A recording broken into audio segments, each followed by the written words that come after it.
Welcome back to episode 9 of the Service Design Podcast. I'm David Morgan from Night Moves, and together with Stina van Hoof and in collaboration with the Service Design Network, we have conversations about service design with practitioners from around the globe. Today, we're speaking with Sanne Kistemaker, who founded the service design company Muzus with her sister Neele. She also teaches at Industrial Design Engineering at the Delft University of Technology. Sanne is a true pioneer when it comes to design research for user-centered design. Listen to her interesting stories about 10 years of running an agency.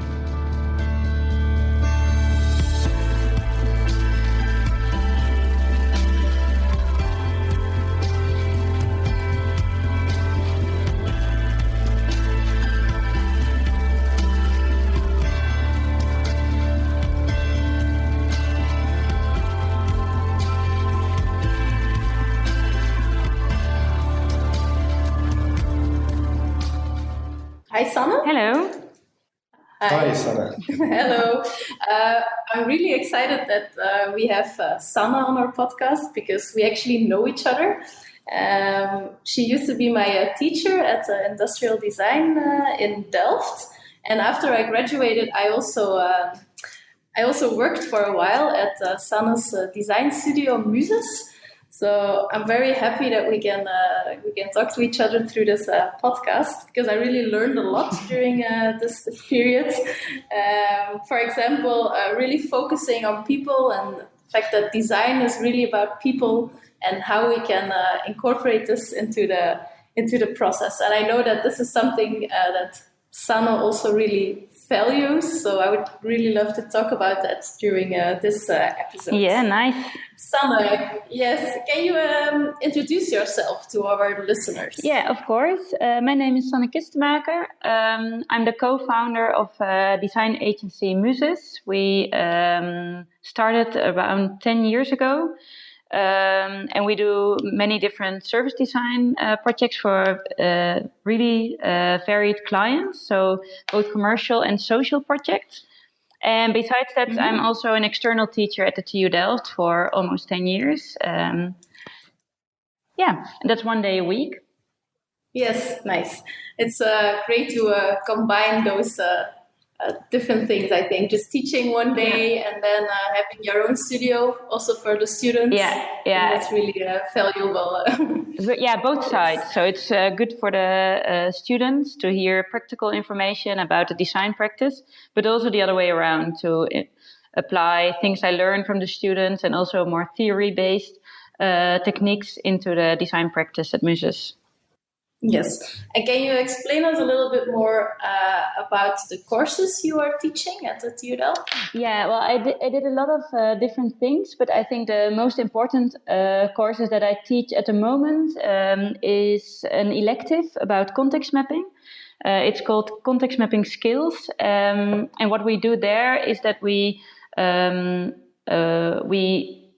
search for 5 clients, so 5 companies, and we form 5 student groups. And these student group, they perform a context mapping study, a full context mapping study for a certain company. And so the students learn about the context mapping techniques and all the different steps. And the clients, they also get acquainted with context mapping and the value of the different insights that it provides. And that's for 1 semester. So we teach that every week. And the other course that I do is exploring interactions, and in that that's a design course in the master for master students. And what they learn there is how to design in terms of interaction. So you think about the user group and what do you want them to experience and designing for an interaction. So it's more like form follows interaction. And that's, I think, a really nice course to teach. Do you find that your teaching practice also affects the way you have your design practice, your company? Yeah, I think it goes both ways. So I think my design practice influences the way I teach and what I learn from students, but also what I learn about theories at the university. It also influences the way I do projects at Muzus. So I think it's really beneficial in both ways. Mm-hmm. And I think another important thing to mention is that a lot of my good students, they also become interns at Muzus, which I think is really nice. That's a big advantage. Definitely. Yes, then you have like a whole course to get to know them. Yeah, yeah. It's a long instead of just one interview. Yeah, it's a long job interview. Yes. Yes. I remember I also took the course, the elective course, Contextmapping. Yeah. I felt really inspired by that course. And I'm pretty sure that not all of our listeners know what this technique is about. Mm-hmm. Can you introduce us a little bit to this technique? The context mapping, you mean? Yes. Yeah, of course. It's a design research method. And actually, it's also in the name. So it's mapping the context. And what this technique does is that it doesn't only focus on the subject that you want to research, but it also focuses on the context around it. And what we believe here at Muzus, but also at the university, is that there's a lot of relevant information if you're talking about customer experiences in the surrounding context that influences the way people behave or the way people experience certain things. So it's really relevant to make people aware of these side experience in the context, but also to know if they have a certain experience, what it comes from, where it comes from. So, for example, if you focus on, if you want to design a shaving machine, is it called machine? Yeah, I think a shaver. Then it might be more interesting to look at the entire bathroom experience and not only at the shaving experience, because then you will exclude a lot. Which might be of great influence, and you might also miss opportunities for design that are more in the context factors than if you only look at shaving, because then you will only come up with a new shaving product. Mm-hmm. On a very practical level, how do you map this context? So, for instance, in the example of the bathroom.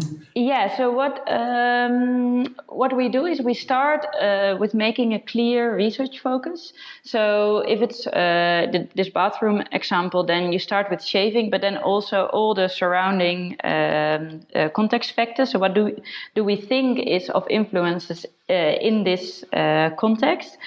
And then we create research material, and it exists of two parts. So the first part is something like a diary or a sensitizing package that people receive 1 week before the interview or a session. It depends on what we choose. And then in that, they step by step they become aware, or they're made aware of everything that they experience and that they find important. So, for example, by mapping out their entire day and then saying what's positive and negative, or mapping out their personal network and see who's close to them or who's a bit further away. And then in the interview, we're really going to dive deep into the topic. So, but then they're prepared for the questions we're going to ask them. So that's how we set up a research, and with that, by using generative techniques and letting people associate through different topics or different pictures and words we provide them. Well, they also, for themselves, they dig deeper into a different level. So it's more like latent knowledge that they might not be explicit to them as well. Mm-hmm. Yeah, that's what I really liked about this context mapping method, that often people are saying, yeah, but users, they don't really know what they want. They cannot really tell you what they want in an interview. But with this technique, you let them already also think about it for a whole week, or sometimes even longer, so that they also really become aware of their own experiences. Yeah, and also I think if people say, well, customers don't know what they want, I also think that's not the right question. So we never ask people, what do you want? But we ask people, what do you do, and how do you experience that? And then we draw the conclusion. So what would be a good solution for them? So what would they want, or what would they need, for example? So I think that's also a difference. And in many interviews, people do ask explicit questions. But if you ask really explicit questions, you also get explicit answers. So I think that's also the difference, that it's more, in context mapping, you ask more indirect questions, and it's more about what people do, what people did, what people fear, what they love, what motivates them. And then you draw the conclusions as a designer. Yes, yeah, nice. And another thing I really liked about this technique is how it is a really visual technique. So the different tools, they are really visual, like you ask people to make mood boards, or you let them fill in the booklet where they really draw their own day. And I think that has different purposes, like also communicating the results afterwards. Yeah. I also found that really valuable. Yeah, I think that's also an important part of the research technique. So also not only the filling in the booklet, because I think that's really nice, but also, for example, asking people to make photos of their own context. And sometimes it's not only the photo that's really giving you insight, but it's really handy and valuable to communicate what you found to your clients. And we really noticed that people get really enthusiastic about the booklets, the filled-in booklets, the photos people make, all these visual outcomes. So it really helps communicating the insights. Has the way you do context mapping changed over time? You've been doing this for a while. Yeah, it has definitely changed, and that has to do with two things. I think it has to do with our growing experience. So we also noticed that some things didn't work that well, or it just takes too much time, and clients won't afford it.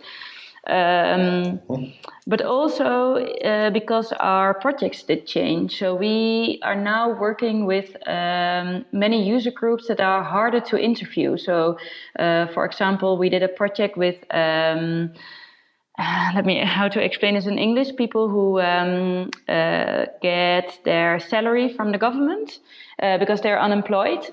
And so these are many of those people didn't speak Dutch, or couldn't write, or couldn't read, or some people were handicapped. And then it's really difficult to do to let them fill in a sensitizing booklet. So we also adjusted our materials to the more difficult to interview user groups. So I think that's really nice, because then you learn a lot, and also you learn about what really works, or what is necessary to let people talk about their emotions and their experience, and what maybe you can leave out. So that has taught us a lot. Yeah. Can you give an example of something else you did with a different user group? Yeah. For example, we did a project for homeless people in The Hague, and we wanted to research because they were causing a lot of nuisance. The neighbors complained about them, and so it was a group of around 40 to 45 Hindu men. And what we did is, because many of them couldn't speak the language, and a lot of them couldn't write. So what we did, we asked them, so what do you really love? What is your passion? And a few said, we really like to cook from our own culture. And the other half said, we are really proud of our neighborhood. So what we did is we cooked a meal together. And then if you think about generative techniques, it's creating something and then talking about it. So also, if you cook a meal, you're also creating something. So you have different conversations while you're creating.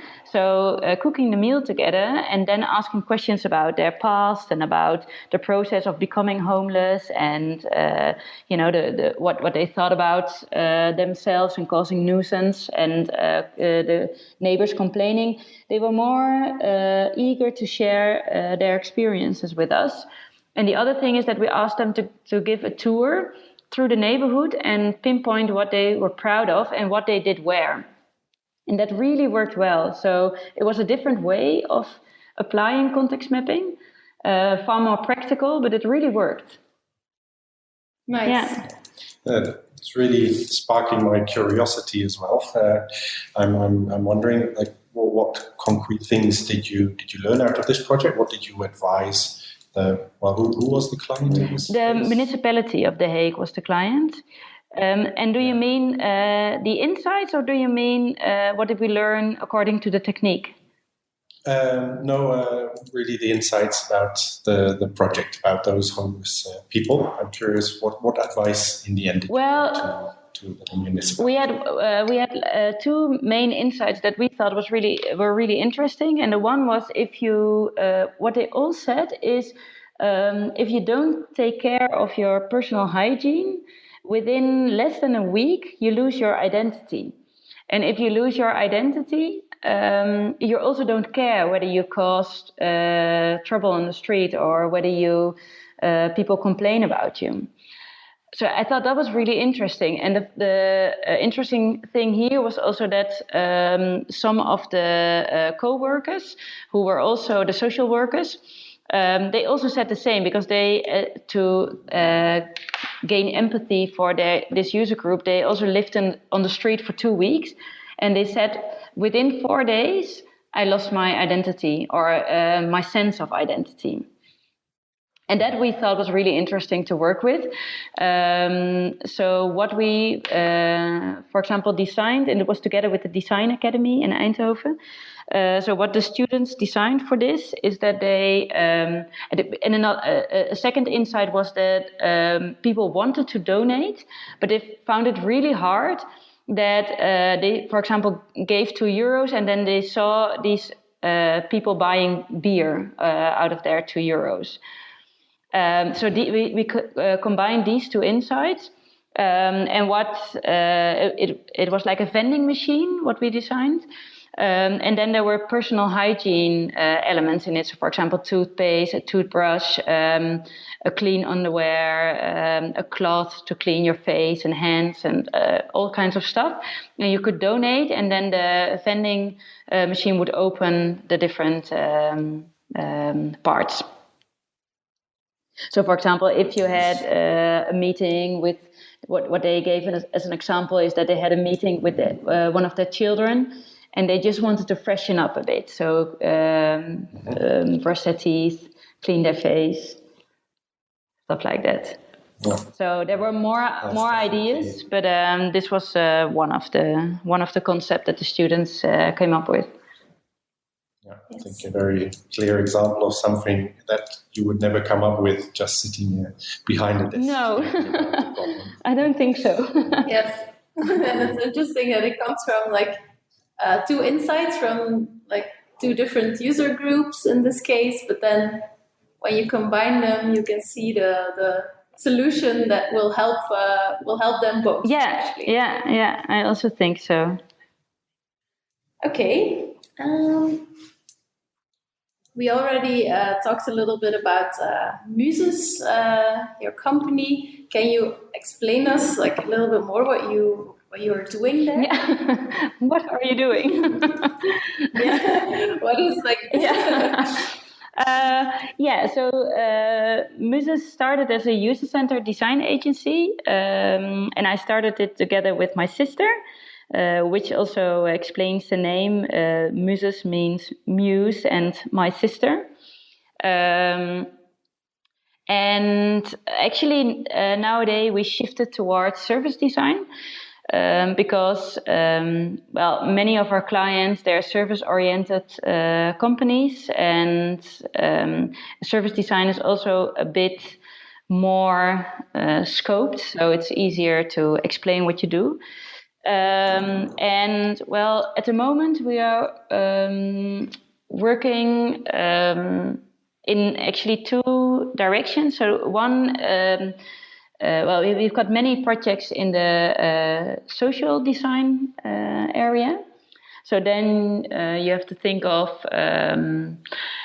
we work for the municipality of Rotterdam quite a lot, and that's for difficult to reach target groups or difficult to support target groups.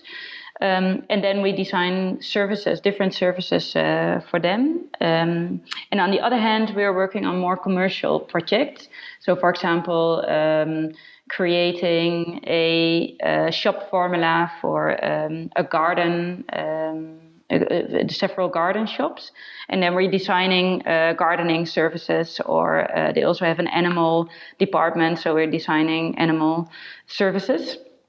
So it's quite a lot of variation, and at the moment, or recently, we also have several product design projects. And we just hired a product designer, so that's a good coincidence. So it's a lot of different things at the moment.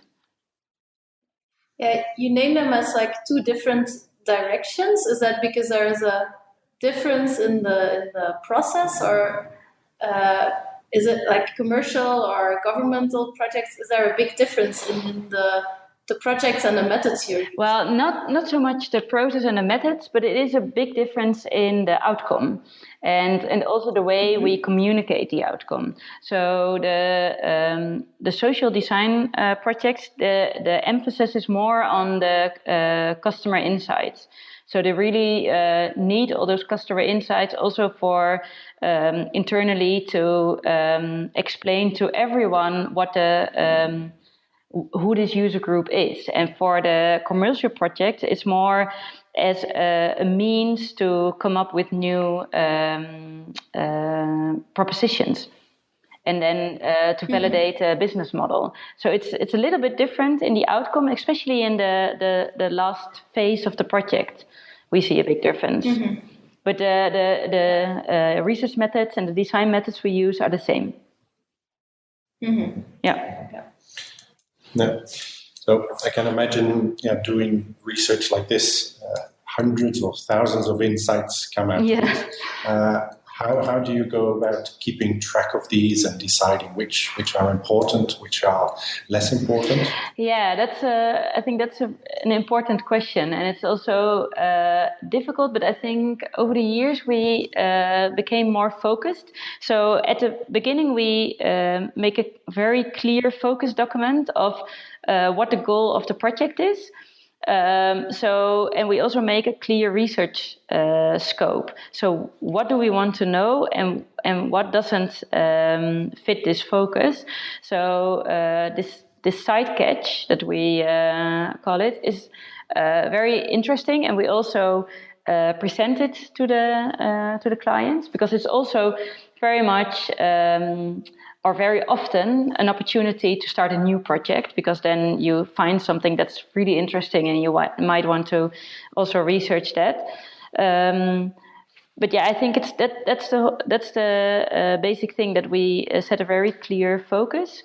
And the other thing is that we visualize or communicate the insights in several tools. So it depends on the project, but what we do very often is that we make a new way of segmenting the user group based on the insights, and that we together decide for who are we going to design. Are we going to design for the whole range of people or needs actually in this user group, or are we going to choose a certain area of these segments? And these segments, they are differentiated by their needs, so by the customer insights.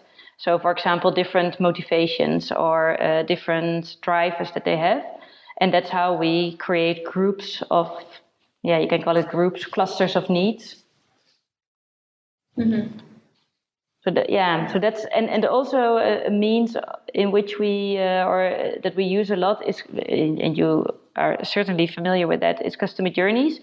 And then we also pinpoint like where do we see opportunities, and then it's easier to say this is what we're going to design for. So for us, the bridging the research to the design phase, that's the most important step actually, because then you decide, so what do we take from the insights that is worthwhile designing for?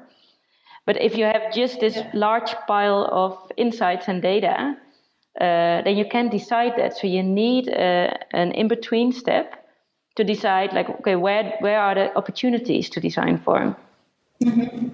But does it then mean that all of the assignments you do, you first do a research phase, and then only after you finished it and you have all the insights, you can decide on the next step with your client, like what are you going to design and what your next project will be? Or do you, what kind of assignments do you then get from the client? Yeah, that depends. So sometimes it's more focused already. So for example, we now have one assignment in which we're designing a new website. So it is going to be a new website.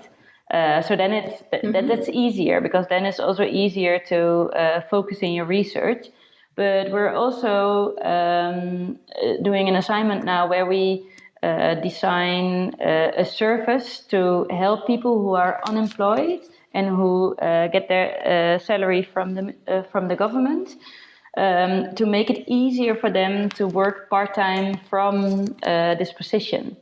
So that's really broad, and this service can be anything. So in that case, we first do the research, and then we pinpoint the opportunities, and then together with the client, we decide what we are going to design and what would be best for the municipality, but also what would be best for the user group. Yeah, I think that's a really valuable way of designing things. Yeah. Instead of the clients already saying what they want. Yeah. Often we discover then during the project things that was actually not what we had to design. And then it's important to have the space to move the projects into a certain direction. Yeah, I think my personal preference is definitely to keep it open in the beginning, but for some clients it's just not doable, and sometimes it's also they already know what they need, and then the research is more to explore within this more focused scope, I think, to see what kind of nuances you should give the product. So it really depends on the client and the project. But of course, the best projects are the most open ones, because you've got the most freedom. Yes. Yeah. I think that's where service design shines as well. Yeah. When people don't really know what they want. We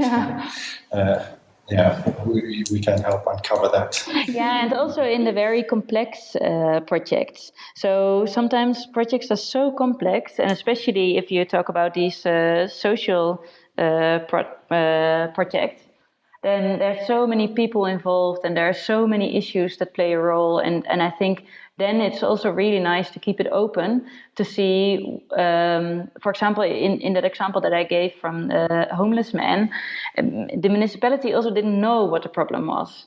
So, and I think in this case, it's really nice to keep it open so you can have the best solution. Yeah, definitely. And do you then also, because what we then often find is that we come up with ideas, but they do have to fit the organization, like what they can do. Yeah. Like if you come up with a solution, then the companies you work for, they have already a certain expertise. It kind of has to, you still have to find something that they are able to bring one step further. Yeah, that's true. Is that something?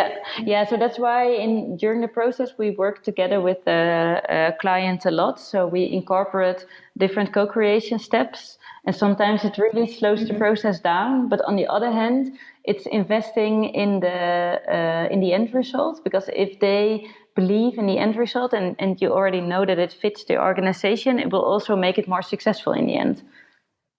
Yes, then they become also defenders of your ideas. Yeah, I remember we did one project for Buurkracht when I was working at Muzus, and I remember the moment where we were cutting quotes with the client from users and really let them dive into the data and discover insights. Yeah. And I thought that was really valuable, because in this way you make the conclusions together and they really bring the conclusions into the whole organization, and they fight for the users. Yeah, and this also relates back to the previous question about how do you bring focus in the insights. This is also quite a good way to do that, because then they can also bring focus into the research insights. So they, from their perspective, can say, what do we think is valuable for our organization, or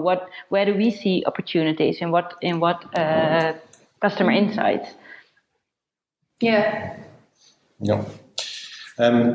Talking about co-creation, what for you, you've been doing this for a long time now, turns out to be the ingredients for a real successful co-creation?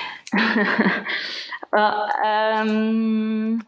I think, for me, co-creation, I think you have a few different forms. So it depends on what the goal of your co-creation is. I think co-creating in research works really well. Co-creation in design, I'm less of a believer, but we do it a lot. But then it's more to create a common understanding, or to create awareness for new opportunities within the organization, or to also show that users are also in favor, or that they also really like certain directions. So we have different goals with co-creation, but the actual output, I'm not such a believer of co-creation and then with the best outcomes. In terms of design, I mean. So in terms of research, I definitely believe that. Yeah. Mm-hmm. So when we're talking about co-creation in design, are you then thinking of, for instance, internal stakeholders of your client, or really the end target audience, involving them in the design? Yeah, we do both. But I think in both cases, people who are not trained as a designer, I think it's quite difficult for them to come up with new ideas. But we do use it a lot because it really helps in getting them on your side and seeing what they find valuable, or what they are working on in their organization. So it also shows you the scope of opportunities.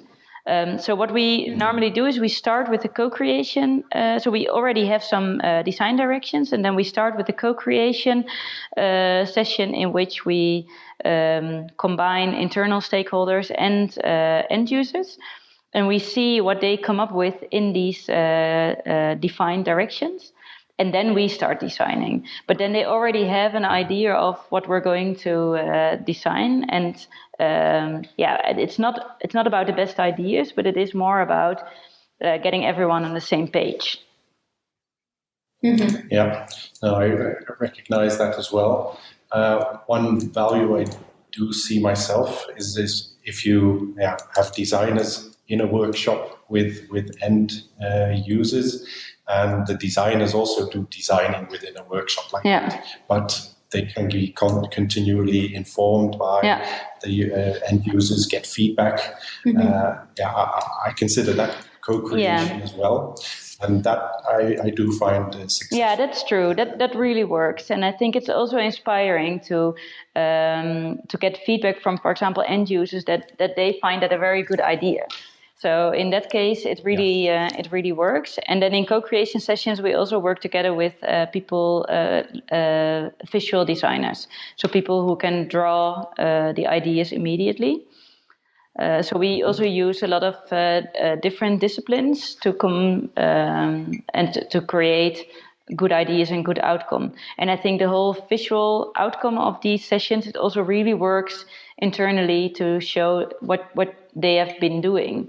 So also in a communication way, I think it really works. Mm-hmm. Definitely. Yeah. How do you take it then one step further? If you get designs out of your workshop that you co-created, but that are not really the best solutions yet, but you did learn a lot from your users. Yeah. How do you then take it to the next step? We first cry for an hour. What do we do? No, kidding. What we often do is that in the designs we seek the essence. So we see what is the quality of this design idea, and how is it related to the consumer insights. And then we see what do we want to use some of this idea, or do we neglect this idea? So we make a pretty good selection of ideas and the essence and the qualities of it, and then we combine things, or we leave things out, or we continue with one idea if it's a good idea. So that really depends on the outcome. But we just select the best parts of the different designs. Yes. And we create a Frankenstein. Yeah. Exactly.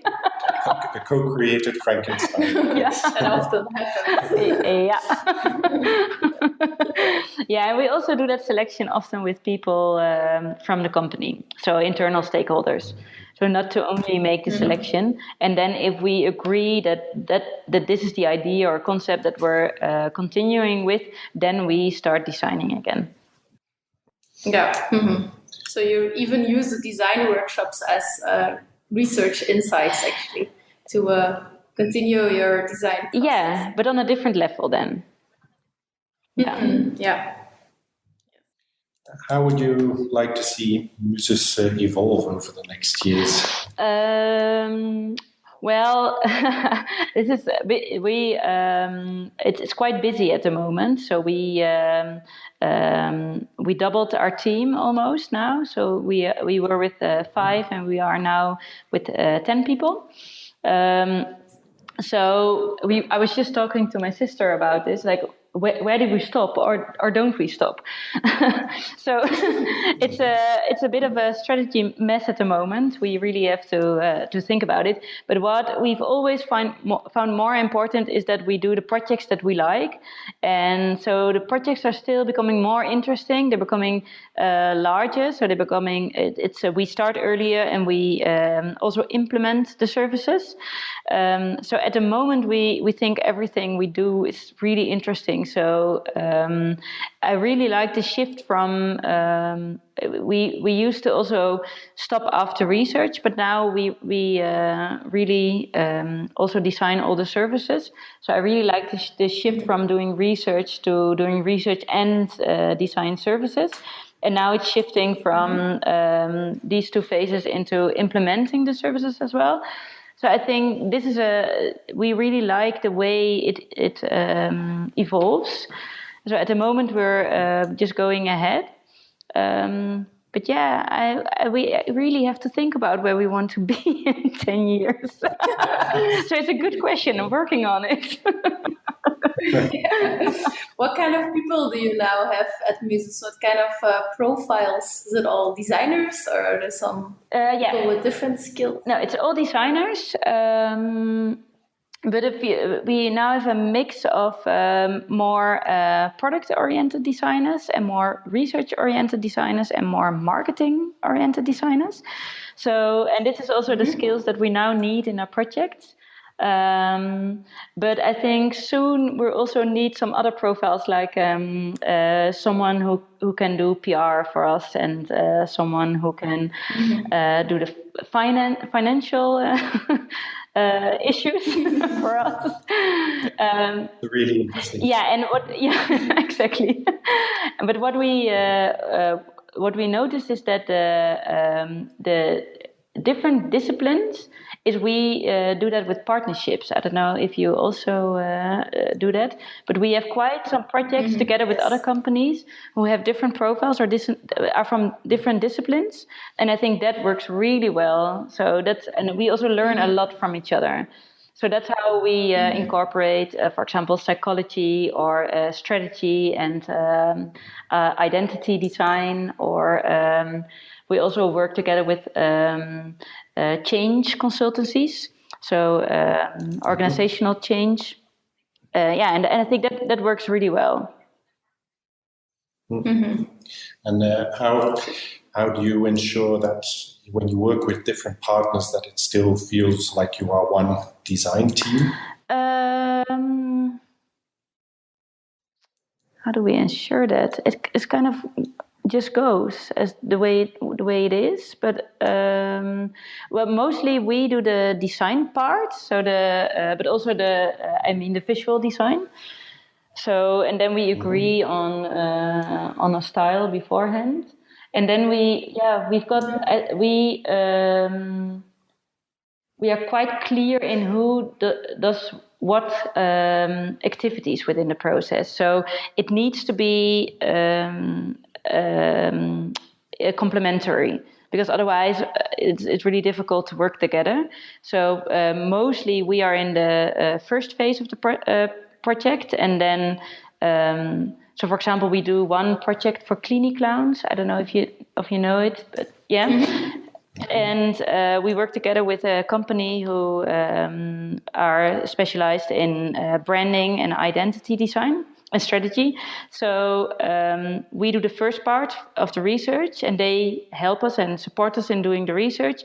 Then together we design different design directions, and then they design the different strategies and different identities. So that's how we divide the tasks, and that works really well. Mm-hmm. Yeah. You were saying, you had to grow recently because there's a lot of projects to do. Is that a change in the market, that there's much more questions for this kind of work, or is it simply you are doing it in a successful way and they choose Muzus instead of others? Yeah, I think it's both. I think because I don't know if you also noticed the financial crisis, but we did. So there were less projects and it was less opportunities for work. So that's growing at the moment. So I think that's one part. But what the difference also is now is that our projects are more extensive, so they're more elaborate. So we have better visual outcomes that communicate really well. So what we notice is that by the outcomes of one project, people really like to start a new project. So I think if you're only doing a research, then it's also different, because then it's harder to explain the outcomes and what you did. So I think it's these two trends that really help the growth. Yeah, you also said that Muzus started as a user-centered design agency, and you're now focusing on service design. How did you see that evolving throughout the years? The rise of service. Yeah, I think it's also it's a growing. I think it's changing in the design field, because when we started 10 years ago, service design was really unknown. It was unknown to us, but it was also unknown to our clients, and user-centered design as well. But at least you could explain it through research. So what we also notice now is that the market, or the companies we work for, they have better knowledge of what service design is and what context mapping is and what user insights have, and of what user insights bring. They have departments of customer experience, customer insight. They have customer insight specialists now. So it's really much easier also to talk to them. And what we notice now is that if you explain user-centered design, it doesn't say that much. But service design, they understand what you do also. And we also notice that it's also there are more service-oriented companies that want to do projects like this. So I think also if you design a product, it's less common yet to do that from user insights. But in services, it's more logical, because you work with humans, and it's a human-human interaction often. So you really need to understand these users also. Mm-hmm. I actually wanted to tell a small story, that something I remembered from when I was working at I'm Muzus, curious. and I would also like to share the listeners. I remember we were asking people a question. It was in a project about saving energy in your house, and we asked them what their guilty pleasure was. And I found that a really good question, because it really showed how people were, and the way they were explaining it. It was really insightful to get to know those people. Like, I remember there was this one guy who was really into saving energy in his whole house. Like, he had solar panels, he was replacing all his lights, but then he also had this really old car that he couldn't give up, and he felt kind of guilty about this car. And the way he was talking about it really stuck into my mind, that how this person was. And I just remember this question. I think we should also use it a lot more in our projects. Yeah, I think that's a really good example. And I think we asked the questions, the guilty pleasure, to answer it by means of photos, right? Yeah, yes. And that also really works. So we had all these images of old cars. What else did we have? Like and a sauna. Yeah. Also, these really green people, and then they had a sauna in their home. Yeah, like, they were saving on their heating in the house, like a lot. And then they also had the sauna. Yeah, that's true. Yeah. And I think this also led us to the insight that that everyone has his own personal energy balance, or makes his own personal energy balance. So on the one hand, you really want to save energy, but on the other hand, it also allows you to do some things that you know are really bad for the environment. So, for example, I take the train every morning so I can shower a bit longer. Or my house is fully energy neutral, so I can drive this car. So that was interesting. Yeah, and everyone had them, even the people who were not really busy with saving energy, and the ones who were really. It's true. Yeah, that was a very. And I think the nice thing of this is that the energy company we were working for had the idea, if people are really into saving energy, and for example they have an energy neutral home, then they will also drive an electric car. But the funny thing is that isn't true. So that assumption isn't true. And they were also working on services to provide people with electric cars, for example. But that doesn't make sense, because people have different reasons for saving energy, and also different balances. Yeah. Yes. It was really nice. Yes. Yeah. I have a few more questions about the university where you teach. There's quite some students among our listeners. Is the education only given in Dutch, or do you attract an international audience there? No, it's international, because it's I mainly teach in a master. So we at Industrial Design in Delft, we have 3 masters, and I mainly teach in the Design for Interaction master. And that's international. So it's everything is taught in English, and we have many different students from abroad. So it's a very varied audience, I think. Mm-hmm. And did you also see Design for Interaction change throughout the years towards different assignments or different courses? Well, they changed a lot in the master now, but that's more the structure of it. But the courses are pretty much the same. But what I do see is a change in interest of students. So where in the beginning, when Design for Interaction started, it was also focused a lot on making cool prototypes with sensors, Arduino, and things like that. And now it's more about what is the impact of my design.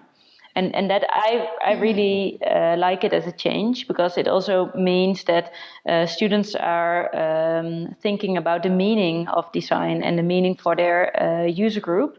So that is what I really like about it. And they're still making nice prototypes with Arduino, but that's becoming a skill.